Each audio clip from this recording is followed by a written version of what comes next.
खुद को पाकिस्तान का पहला चीफ ऑफ डिफेंस फोर्सेस बनाने के बाद आसिम मुनीर ने पहले भाषण से ही जहर उगलना शुरू कर दिया। वही पाकिस्तान की पुरानी आदत, भारत के खिलाफ गीदड़ भर। मुनीर ने कहा कि भारत किसी भ्रम में ना रहे और अगर भारत कोई आक्रामक कदम उठाता है तो पाकिस्तान का जवाब पहले से ज्यादा कठोर होगा। ऐसे में मुनीर के इस तरह के बयान सिर्फ वहां की जनता को खुश कर सकते हैं। हालांकि इस दौरान मुनीर ने सीडीएफ हेडक्वार्टर की तारीफ, ये दावा करते हुए कि तीनों सेनाओं का एकीकरण अब पाकिस्तान को और शक्तिशाली बनाएगा। लेकिन सच्चाई ये है कि पाकिस्तान की समस्या सेना की क्षमता नहीं, उसकी नीयत, उसकी नीति और उसकी बिखरी हुई राजनीति है। अगेन कुछ बोला है इसने, क्या बोला है बात करेंगे। ओके, तो क्या बोला है आसिम मुनीर ने? आसिम मुनीर ने यह कहा है कि देखो, भारत कोई गलत फहमी में ना रहे, कभी भी फ्यूचर कॉन्फ्लिक्ट होगा तो हमारा रिस्पॉन्स और खतरनाक होगा। एक चीज इसने क्लियर की है कि शायद ये पहला हमला नहीं करेगा, क्योंकि इसने ये बोला है। वैसे तो बोलने का कुछ, क्योंकि पिछली बार जब इसने डॉग विस्लिंग की थी तो आपने देखा था कि फिर वो पहलगांव हमला हुआ था। देखिए, ये तो बिल्कुल प्रूव हो गया है कि एक रेडिकल इस्लामी है ये, जिस तरीके की हरकतें करता है। और फिर इसने बाकी एआई कंप्यूटिंग और उन सब की बात की है। फिर इसने बोला है कि तीनों ट्राई सर्विस को इंटीग्रेट करना बड़ा इंपॉर्टेंट है, जिसमें क्वांटम कंप्यूटिंग है, एआई है, ये सबको इंटीग्रेट करना पड़ेगा। देखिए, ये चीफ ऑफ डिफेंस बन गया है और इसके लिए इसने संविधान में संशोधन किया है। अब सीडीएफ का मतलब क्या है? ठीक है, इसका मतलब यही है कि तीनों फोर्सेस के आप मालिक हो। फील्ड मार्शल तो है ही है, एक संवैधानिक पद भी, अब तीनों फोर्सेस के आप मालिक हो। पूरा स्ट्रैटेजिक न्यूक्लियर जो है बटन वो आपके पास है, यानी कि आगे जाके जब भी हमला होगा, भारत हमला करेगा या पाकिस्तान अगर हमला करता है, भारत रिस्पॉन्स कर देता है। क्योंकि अब ये भी कयास लगाए जा रहे हैं और मैंने इस पे बोला भी है कि ऑपरेशन सिंदूर 2.0 बहुत जल्द होने वाला है। ठीक है, राजनाथ सिंह ने फिर स्टेटमेंट दिया कल कि हम भूगोल बदल देंगे और तैयार हैं हम। अब ये ट्रेलर था ऑपरेशन सिंदूर, लद्दाख में जाकर उन्होंने ये बोला है। अभी आगे देखिए, हम पूरी पिक्चर दिखाएंगे। एक आदमी पाकिस्तान में ऐसा हो गया जिसके हाथ में सारी मिलिट्री की ताकत आ चुकी है और ये आदमी जो है, ये एक पूरी तरीके से एक वॉर मॉन्गरर है। ये आदमी सिंपल तो अगर लहजे में कहें इसको, तो आसिम मुनीर एक वॉर मॉन्गरर है। उसका सिर्फ इतना सा सिद्धांत है कि भाई उसको पाकिस्तान के इतिहास में अपना नाम चाहिए। जैसे अयूब खान का नाम आप लेते हो, परवेज मुशर्रफ का आप नाम लेते हो, वैसे आसिम मुनीर को एक अपनी स्टैचर, एक अपना नाम चाहिए। और जैसे उसके पास इतनी सारी ताकत आती है तो वो जाहिर सी बात है कि he will start his rhetoric against India. कोई बहुत इसमें दो राय नहीं थी, कोई बहुत इसमें डाउट नहीं था।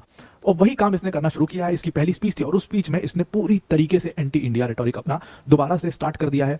भारत को सीधी तौर पर इसने धमकी दी, अफगानिस्तान को इसने सीधी तौर पर धमकी दी है और एक बार फिर से अपने न्यूक्लियर नेशन होने का फ्लेक्स और दुनिया भर का फ्लेक्स इसने वहां पर किया है। डिटेल में इसको समझने की कोशिश करेंगे। जरूरी क्यों है इसको समझना, या मुनीर इतना इंपॉर्टेंट है क्या कि इसको समझें? आपको लग भी रहा होगा बहुत जरूरी है मुनीर के स्टेटमेंट को समझना, क्योंकि एक स्टेटमेंट मैंने आपको कहा था कि अगर भारतीयों से तरीके से बात करो, डिफेंसिव होकर बात करोगे तो वो आपके गरेबान को पकड़ेंगे, वो आपके सर पर चढ़कर नाचने की कोशिश करेंगे। लेकिन जब आप उन्हें उनकी औकात दिखाओगे, उन्हें अपने पाँव की जूती समझोगे, तो फिर ये इस तरह की बातें करेंगे, अपनी लाइन पर आएंगे। फील्ड मार्शल ने अब एक बयान दिया, पहली स्पीच क्या की, भारतीयों ने तो रो रो कर आसमान सर पर उठा दिया। आप भारत का कोई मीडिया उठाकर देखें, 2 दिन हो गए हैं वैसे उस स्पीच के, अभी तक चीख रहे हैं कि हमें धमकियां दे रहा है मुल्ला मुनीर हमें तबाह कर देगा, उसने हमें एटमी धमकी दे डाली है। इस तरह के टाइटल लगाकर बातें कर रहे हैं, यानी अपनी आवाम को मजीद डरा है। वैसे भी पाकिस्तान की आर्मी से वो अपनी आवाम को अक्सर डराते रहते हैं कि हमने ये ना किया तो वो आ जाएंगे, यानी पाकिस्तानी फौज चढ़ाई कर देगी। साइज देखो जाहिल के बच्चों,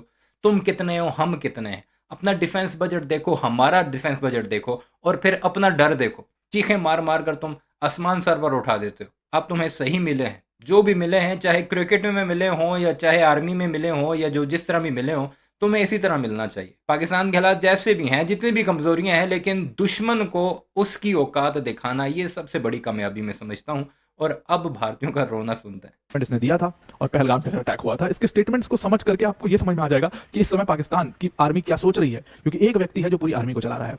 तो आसिम मुनीर ने इसमें क्या किया है कि आसिम मुनीर अब पूरी तरीके से अपने वॉर मॉन्गरिंग को, एंटी इंडिया रेटोरिक को शुरू कर चुका है। तो उसका पहला स्पीच हुआ, मतलब चीफ ऑफ डिफेंस फोर्सेस के पद पर उसका पहला स्पीच हुआ और वहां पर उसने बड़ा स्ट्रॉन्ग मैसेज भारत और अफगानिस्तान दोनों देशों को देना शुरू किया है। अब आसिम मुनीर को यह बात पता चल चुकी है कि टेक्निकली उसके हाथ में सारी ताकत आ चुकी है। वो कुछ भी चाहे खुलेआम बोल सकता है, वो कुछ भी चाहे खुलेआम कर सकता है।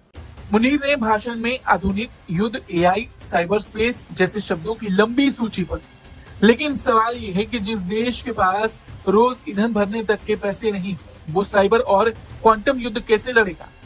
ये बातें पाकिस्तान में सिर्फ अखबारों की हेडलाइंस बनाने के लिए कही जाती है।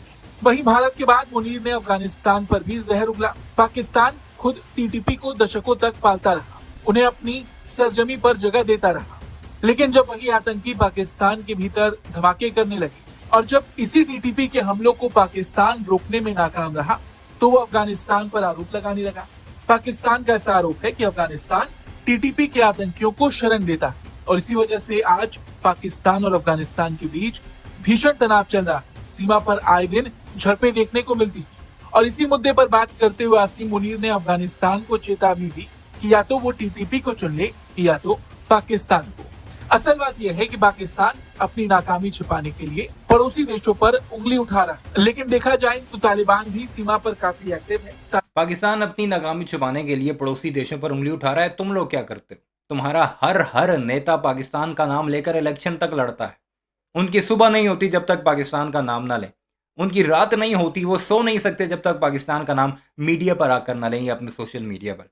तब भी हम ये कह सकते हैं ना कि बड़ी तकलीफ है तुम्हें, अपनी नाकामियां छुपाने के लिए तुम पाकिस्तान का नाम लेते हो। कभी पाकिस्तान में एक भी इलेक्शन भारत के नाम पर हुआ है? नहीं हुआ। भारत का हर एक इलेक्शन पाकिस्तान के नाम पर होता है, गद्दारी के नाम पर होता है, ऑपरेशंस के नाम पर होता है, हमलों के नाम पर होता है। हम तो आपस में लड़ के इलेक्शन लड़ते हैं ना, तुम पाकिस्तान का नाम ले लेकर इलेक्शन लड़ते हो। तो किसको ज़्यादा तकलीफ है? या कौन अपनी नाकामियां छुपाने के लिए दूसरे ममालिक का नाम लेता है? ये ज़रा अपना मीडिया ही देख लो। तालिबान पाकिस्तान के हर हमले का पलटवार कर रहा है। ये कहा गया है और हमारी बीएसएफ तैयार है, वो बार बार बोल रही है कि लॉन्च पैड्स हैं, हमको बस आप बोलिए तो हम जाके उनको खत्म करते हैं। हमारे आर्मी चीफ तो हमारी जो डिफेंस है, एक ही स्टेटमेंट आ रहा है, इनफैक्ट नेवल फोर्सेस का भी, कि कराची को तो खत्म कर देते और अभी भी खत्म कर देंगे। कराची को तो तुम लोगों ने ख़त्म कर दिया था, दोबारा ख़त्म करोगे? एक दफ़ा तो हो गया है, दोबारा हमने इतनी जल्दी बिल्ड कर दिया उसे? फिर तो हम बड़े तगड़े निकले कि चंद महीनों में हमने दोबारा कराची को खड़ा कर दिया कि चलो खत्म करते। फिर उसके बाद अभी ट्राई, आपको याद होगा कि त्रिशूल एक्सरसाइज हुई 28 अक्टूबर से 10 नवंबर तक, वो सर क्रीक एरिया में हुई। तो जो भारत की पोस्चरिंग है ना, वो बहुत ही एग्रेसिव है। फिर हमने अपनी न्यूक्लियर डॉक्ट्रिन भी चेंज की। हमारे यहाँ प्राइवेट प्लेयर जो है उसकी एंट्री होती है और मुझे लगता है भारत को न्यूक्लियर डॉक्ट्रिन भी चेंज करनी पड़ेगी। वैसे तो हमारी डॉक्ट्रिन चेंज हो गई है कि अगर कुछ भी हमला होगा तो फिर हम छोड़ेंगे नहीं। अगला पॉइंट ये है कि देखिए, भारत ने की है इंडस वाटर ट्रीटी सस्पेंड, और भारत जो है वो एक अपर रिपेरियन स्टेट है, यानी कि नदियां यहां से निकलती है और उसके बाद फिर जाती है कहां पे? पाकिस्तान में। ठीक है, पाकिस्तान में नदियां भारत से होकर जाती है और उसकी सबसे इंपॉर्टेंट नदी है सिंधु नदी, जो हमने रोक दी है। अभी हमारे पास अपने डैम्स नहीं है, हमें डैम्स बनाई नहीं, जो हमें बहुत बड़ी मूर्खता की, लेकिन धीमे धीमे काम हो रहा है। 20-30% भी पानी गया तो ये गए। इस बार गर्मी पड़ेगी, विंटर आ गया है, बारिश नहीं है, सूखा है, तो अगले जुलाई तक तो आप ये मान के चलिए कि पाकिस्तान में पानी की किल्लत होने वाली है। वहां पे फिर पाकिस्तान कुछ ना कुछ एडवेंचर करेगा। इसीलिए आसिम मुनीर ने ये जो सेना की कमान है ना, ये अपने हाथ में ले ली है। ठीक है, फिर ये पहला एड्रेस है जब से ये, क्योंकि देखिए ये बहुत कम बोलता है, ये युद्ध में भी दिखता नहीं है, ये भी होता है कि भाग गया, ये बंकर में छुपा है, तो ये पहला एड्रेस है। ये इंटरव्यू देता नहीं है, ये सिर्फ डोनाल्ड ट्रंप के सामने जाके भौंकता है। तो जब से ये सीडीएफ बना है, अब इसके खिलाफ बहुत जबरदस्त प्रोटेस्ट भी हुए, पाकिस्तान के अंदर प्रोटेस्ट हुए। देखिए, एक्सपर्ट्स का जो कहना है, एक्सपर्ट्स बार बार ये चीज़ को कहते रहे हैं और उसमें बहुत सारी अपनी लॉजिक और दुनिया भर का ज्ञान उसमें आता है। मैं बहुत सीधी तौर पर इस चीज़ को मानता हूं कि आसिम मुनीर सिर्फ और सिर्फ वो चाहता है कि उसका नाम इतना बड़ा हो, उसका फेम इतना बड़ा हो। तो आसिम मुनीर का सिर्फ इतना सा लॉजिक है कि भाई मेरी जो सत्ता है वो वापस, मेरा नाम जो है वो पाकिस्तान की हिस्ट्री में याद किया जाए। जैसे धुरंधर मूवी आप देख रहे हो, तो इसको भी है कि मेरे ऊपर मूवी बने, मैं एकदम स्टार जैसा, स्टार इमेज जैसा मेरा हो। अब इसने सबसे पहले भारत पर टेक ऑन किया, भारत के खिलाफ इसने पूरा अपना वॉर रेटोरिक अपने स्पीच में शुरू किया। अब क्योंकि इसका प्रमोशन हुआ, इसको दिखाना भी है कि मैं कुछ कर रहा हूं, तो 1970 के बाद टेक्निकली अयूब खान के बाद इतनी ताकत किसी व्यक्ति को मिली है, तो जाहिर सी बात है उसका सबसे बड़ा दुश्मन भारत है। और भारत के खिलाफ इसने सबसे पहले स्टेटमेंट्स ये दिए कि भारत किसी भी तरीके के कोई भी अजम्पशन में ना रहे, भारत किसी भी तरीके के कोई सेल्फ डिसेप्शन में ना रहे। पाकिस्तान का जो अटैक है या पाकिस्तान का जो रिस्पॉन्स है वो इससे भी ज्यादा सीवियर होगा। इससे भी ज्यादा सीवियर होने का मतलब क्या है कि पहले जो हमारा रिस्पॉन्स था, अब उससे बड़ा रिस्पॉन्स होगा, अब उससे ज्यादा सीवियर रिस्पॉन्स होगा। इसका बहुत साफ कहने का मतलब है कि देखो, पहले हमारे ऊपर ये पॉलिटिकल प्रेशर हुआ करता था, नवाज शरीफ कुछ कह रहा है, शहबाज शरीफ कुछ कह रहा है, इमरान खान तो कुछ करने नहीं दे रहा था।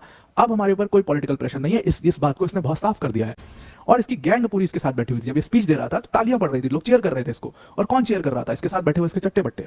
इसके साथ बैठा था air chief marshal Zaheer Ahmed और दूसरी तरफ बैठा था नेवल स्टाफ नावीद अशरफ। ये दोनों इसके राइट और लेफ्ट हैंड हैं और एक आदमी के हाथ में।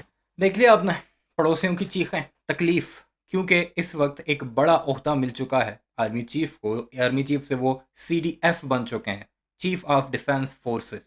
और इस वक्त भारतीयों को उस शख्स से सबसे ज़्यादा तकलीफ है, क्योंकि जो कुछ मई में हुआ उसके बाद सबसे बड़ा दुश्मन भी वो आसिम मुनीर को ही मानते हैं। मुल्ला मुनीर कहते हैं उसे, कि ये इस्लामी कट्टरवादी है। इस सारे मामले पर आपकी क्या राय है कमेंट सेक्शन में ज़रूर बताइएगा। चैनल को सब्सक्राइब नहीं किया तो ऐसी वीडियोज़ के लिए उसे भी ज़रूर सब्सक्राइब कीजिएगा।